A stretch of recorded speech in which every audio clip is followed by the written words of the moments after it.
I was just a normal American girl. I was a military brat, and my dad was, a commander in the American Army.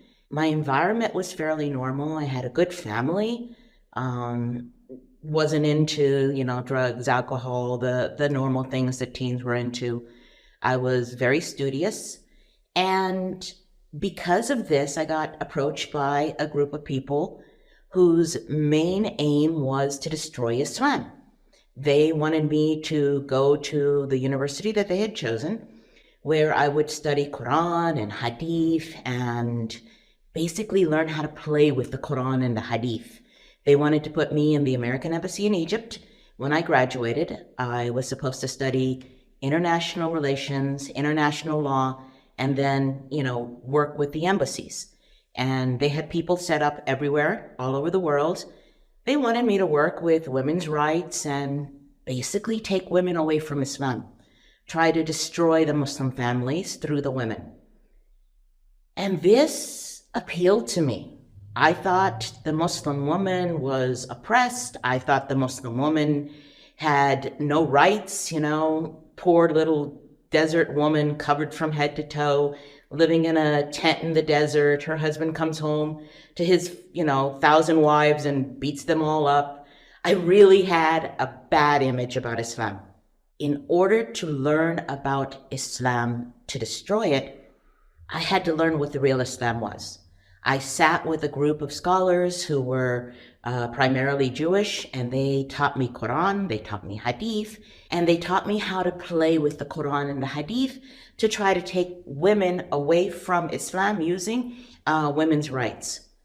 The thing is, when you study Islam and you actually have in your heart the intention that you want to know the truth comes to you. And I fell in love with the Quran.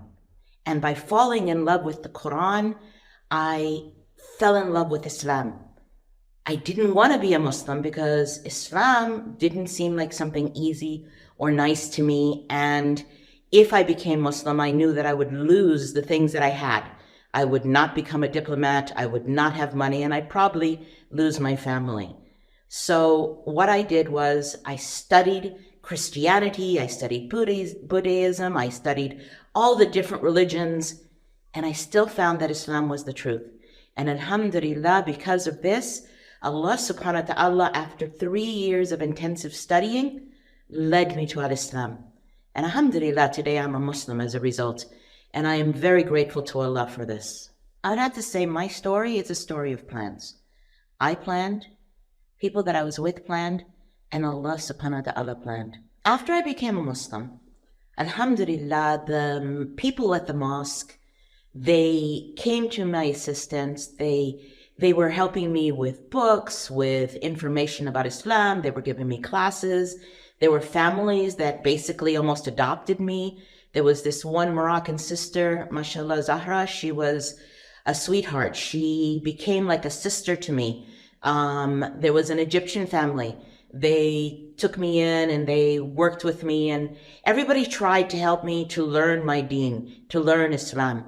And even though I didn't tell anyone that at that point my family had disowned me and I had no money and I had, I'd lost my scholarship because of course they're not going to pay for my education if I'm no longer going to be destroying Islam. So subhanallah, every few days I would find envelopes of money inside of my mailbox. And I know that the Muslim community was helping me. So yeah, I had a lot of help. And I love the way that the Muslims came together and they provided me true sisterhood.